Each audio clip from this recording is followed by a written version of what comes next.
a cada um.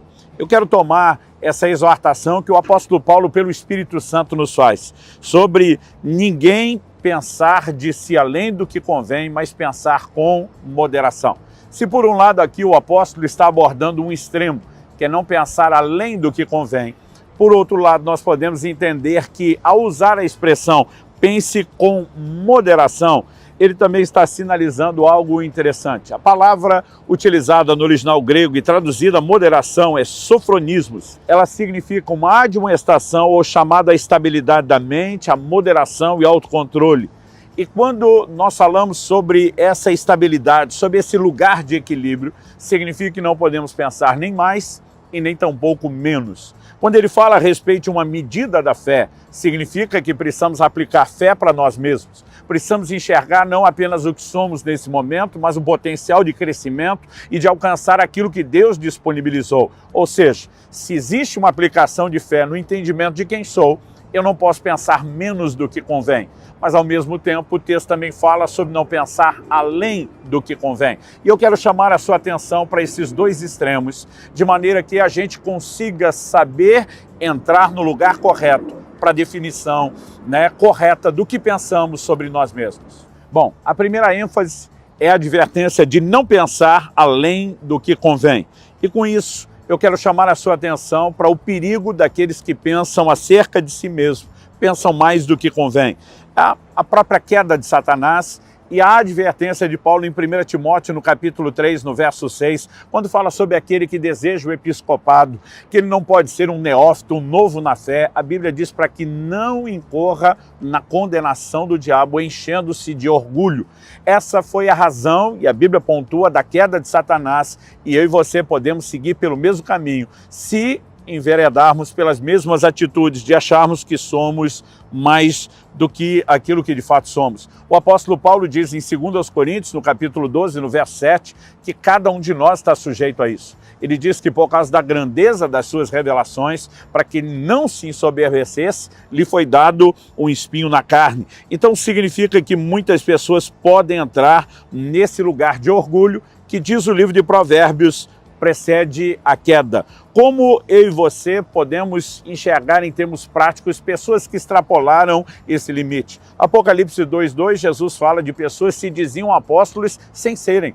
Significa que muitas pessoas podem concluir que são mais do que aquilo que são, não apenas em termos de habilidade, mas de chamado, das virtudes e de uma forma geral. Além do perigo do orgulho, nós podemos falar do perigo da independência. Quem costuma achar que é mais do que é, tende a se isolar, a querer trabalhar sozinho, a se achar melhor do que os outros. E Provérbios 18:1 diz que aquele que se isola, ele insurge-se contra a verdadeira sabedoria. Também podemos olhar para o risco de incorrer no que a Bíblia chama de vanglória. Em Filipenses 2:3 a Bíblia diz: nada façais por vanglória. O apóstolo Paulo também diz que Deus escolheu as coisas fracas do mundo para confundir as fortes, as loucas para confundir os sábios, as que não são para confundir aquelas que são. E ele termina dizendo, a fim de que ninguém se glorie diante do Senhor. Então, para evitarmos essas coisas, nós precisamos entender a bênção da moderação, de pensar corretamente, e o oposto do orgulho é a humildade. Agora, a humildade não pode ser confundida com mediocridade, nem tampouco com autodepreciação. Muitas pessoas acreditam que ser humilde é se depreciar. E quando nós olhamos para Cristo, que se posiciona como exemplo de humildade, que diz que nós devemos aprender com ele, ele já choca essa forma que temos de pensar. Porque hoje em dia, se alguém se apresenta dizendo, eu sou humilde, a gente já pensa, bom, não é, se fosse não falava. Mas Jesus não apenas diz que é humilde, ele diz que é um modelo de humildade. Porque ser humilde não significa autodepreciar-se. Nós precisamos entender, e eu gosto de uma frase de C.S. Lewis, que ele diz, humildade não é pensar menos de si mesmo, é pensar menos em si mesmo. Significa que nós entendemos que não somos o centro. O próprio Jesus dizia, eu só falo aquilo que ouço meu Pai falar, eu só faço aquilo que vejo meu Pai fazer. A Bíblia nos mostra o quanto ele dependeu de Deus, ou seja, a ênfase não era eu produzo isso tudo por causa de mim mesmo, mas eu não deixarei de produzir, porque eu sei de quem eu dependo. Então a ideia de humildade, quando entendida e compreendida corretamente, ela é uma bênção e é o caminho para a exaltação. Normalmente ela nos leva não para o lugar de independência, mas para o lugar de interdependência. Nós compreendemos que o corpo, por exemplo, é composto de diversos membros diferentes, que cada um tem a sua função, que um precisa do outro. Esse é um ensino bíblico sobre a maneira como nós devemos funcionar na dinâmica da fé, do ministério, da edificação mútua, e essa ideia, ela acompanha a forma de pensar com moderação. E no final, diferente daqueles que enveredam para o lado da vanglória, pensando mais de si, aqueles que pensam com moderação, eles atribuem glória a Deus, reconhecem a graça. O apóstolo Paulo, por exemplo, em 1 Coríntios, no capítulo 15, no verso 10, ele diz que trabalhou mais do que todos os apóstolos, mas ele termina dizendo, não eu, mas a graça de Deus comigo. Provérbios 27, 21 diz que o homem é provado pelos louvores que recebe, porque é num momento como esse que o coração precisa reagir de maneira correta, né? E reconhecer se o que fizemos vai além de nós mesmos, da nossa capacidade, por causa de um empoderamento da graça, ou se simplesmente podemos, de forma equivocada, começar a achar que somos mais do que aquilo que realmente somos. Por outro lado, pensar menos do que convém, não nos movemos de acordo com a medida de fé que Deus nos deu, também pode ser muito prejudicial. Algumas pessoas erram pelo excesso, outras erram pela falta, quando não conseguem enxergar nem o mínimo, nem aquilo que deveriam.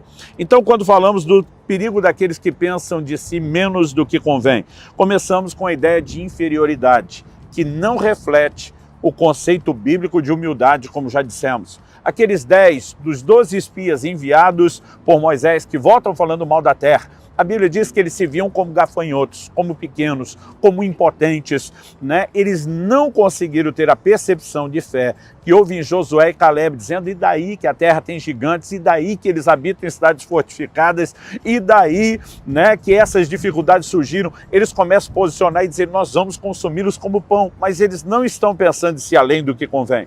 Eles estão dizendo, o Senhor está conosco, ausentou-se deles a sua segurança. E aqui nós vemos uma fé em ação que não admite a ideia de também nos diminuirmos, porque estamos debaixo de promessa, temos a presença, o favor do Senhor. Então, é muito importante que a gente consiga enxergar isso. Em Êxodo, no capítulo 4, no verso 14, a Bíblia mostra que o Senhor se irritou contra Moisés naquela manifestação da sarça, porque ele está dizendo, vai, eu serei com a tua boca, te ensinarei o que falar. E Moisés diz, não dou conta, eu não consigo. E de tanto ele enfatizar as suas próprias limitações, em vez de confiar nos recursos de Deus, a Bíblia diz que acendeu-se a ira do Senhor contra ele. E eu costumo brincar com as pessoas dizendo que provocar a ira de Deus, continue dando desculpa, dizendo que você não pode se diminuindo. Esse é um outro extremo no qual não podemos cair. Pessoas que pensam menos de si mesmo, em geral, são inseguras e elas acabam entrando no lugar não do orgulhoso, que é de independência. Essas entram no lugar de dependência e acabam não fazendo absolutamente nada sem ninguém. E na Bíblia nós temos muita gente que reflete esse tipo de comportamento errado e foram repreendidos por Deus por causa disso.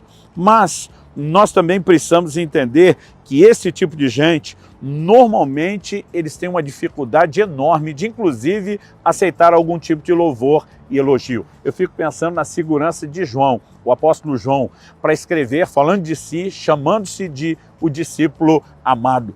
Quando nos aliamos com a forma correta de pensar sobre o que somos e aquilo que podemos fazer com o entendimento baseado no que Deus tem falado, que é o que inspira essa fé que Ele nos tem dado. Então, com essa mentalidade de fé, nós teremos uma visão correta de nós mesmos. Por quê? Nós passamos a nos enxergar em Deus. Como Josué e Caleb, o exemplo que dei, né? Quando eu e você olhamos para a declaração de Colossenses 3,3, que diz que nossa vida está escondida com Cristo em Deus e nos vemos nele e não apenas em nós mesmos, de repente faz sentido aquela declaração de Joel 3,10, diga ao fraco, eu sou forte. Deus está dizendo, tem fraqueza aí sim, mas você não está confinado a ela, porque eu disponibilizo a minha força. Essas pessoas normalmente não vivem o extremo da independência, nem o da dependência. Elas caminham em interdependência. Você vê um Paulo que com toda a segurança e medida de fé diz: uma porta se me abriu no Senhor, mas não tive tranquilidade para ir porque não encontrei Tito. Aqui ele não está falando nem de independência, nem tampouco de dependência, mas de interdependência, né? Jesus normalmente não enviou ninguém sozinho. Lucas 10:1